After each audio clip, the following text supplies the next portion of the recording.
quoting you. I was trying to make sure I got your word right here. Yeah, so, but your summary then is still false. No, my summary is correct, because Behe's argument is that anything which is irreducibly complex could not have been produced by evolution, even in principle. And the reason, that's his argument. And the reason it could not have been produced by evolution, even in principle, is because to have been produced by evolution, it would have to be produced by modifications of a precursor system. And as he says, any precursor that is missing a part is by definition non-functional. So where's the falsehood? Where's the misrepresentation? The falsehood is that he believes that irreducibly complex systems can be produced by indirect means, just that that's not the standard Darwinian means of mutation natural selection. It's a probabilistic argument. It's not in principle. He believes that to be able to produce all the irreducibly complex systems in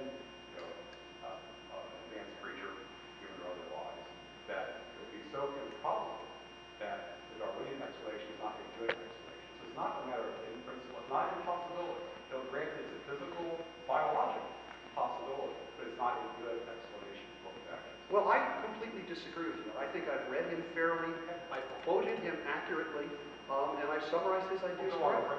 And the other thing that I'll mention, I've had many people who are defenders of Behe, despite the fact that Behe is wrong about the flagella, demonstrably. Wrong about the blood clotting cascade, demonstrably, and I showed you why.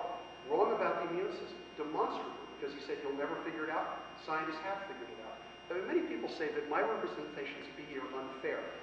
And in my testimony in the Dover trial, I mischaracterized intelligent design, and I mischaracterized Dr. Behe, and that was unfair. Dr. Behe's testimony followed mine. He spent 3 days on the witness stand. If anything I had said was unfair or mischaracterization, he had ample opportunity to correct it. He never did. I think that speaks for itself. So, I have a question for Anna. I understand your criticism of intelligent design, and I even agree with quite a lot of it. But it seems to me that possibly your process, you may be a little closer to it than we have heard so far. Oh, yeah. You're scaring me now. Oh, yeah. Yeah, I mean, at least David Griffin, one of the leading process thinkers, has said specifically that he thinks the major, he used the word saltations, the major advances in evolution are the result of special divine persuasion.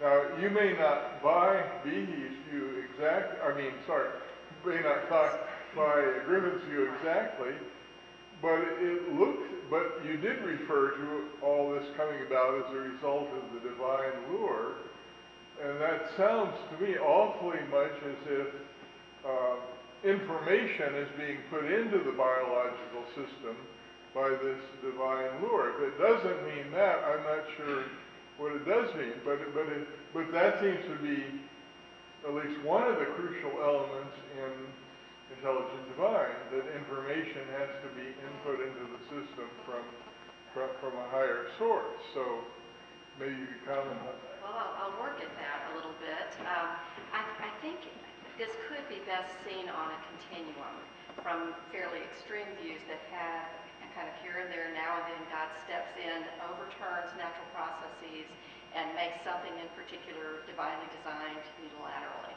And that seems to be how I read what's going on in intelligent design with these irreducibly complex things, at least. And not all the people favoring intelligent design say the whole thing works that way. They may just want some exceptions to the ordinary processes of evolution. Now, the process view does not admit exceptions, but what it does imply is a divine lure and leading in the process as a whole. And I think you're correct in saying that assumes that the move toward greater complexity and intensity is a divine leading and is divine doing. The mechanism for how that happens may matter in whether you have a sense of divine manipulation or whether there's another way to think about divine presence and activity in the process that isn't like that. Creativity, for example, in process thought, instead of having this infinite qualitative distinction between the creator and the creation, those away from one another. There is an understanding that the phenomenon of creativity is a shared phenomenon, that God is creative, that human beings are creative, that we are, as Phil Hefner has argued, created co-creators, that this is something we're all involved in and not just God's doing, which implies, I think, a freer creation, a more reciprocal relation, and a God who is influencing rather than controlling what's going on in world process. I think the intelligent design is a control. I see the difference, but I guess my question, the key question, which I don't think you quite answered, is whether new information is being put into the biological system through this divine lure. Would use the metaphor of information. I know that Pope It's not a is metaphor. talking about. It's well, very it's got to be concrete. if we're talking about God. Well, I we mean, may differ about that. information in the organism. I mean, that has a definite meaning. It does, and is that the way God works in world Well, process? that's what I'm Is it by asking you. information input? I'm just not sure that's the way I want to think about how God works in world process. As you know, there are assorted ways, metaphors, analogies to think about how God works. The divine engineer is one of them. Information input or active information, in Pokeborn's words, is another. Top-down causation, where the system as a whole determines what the component parts do, sort of like the mind does with the body, is yet another. And to be honest, I've not settled on any one of those as fully adequate to understand how God works in the world process. It's easier for me to carve out what I don't think is going on than to be clear about exactly what God is doing.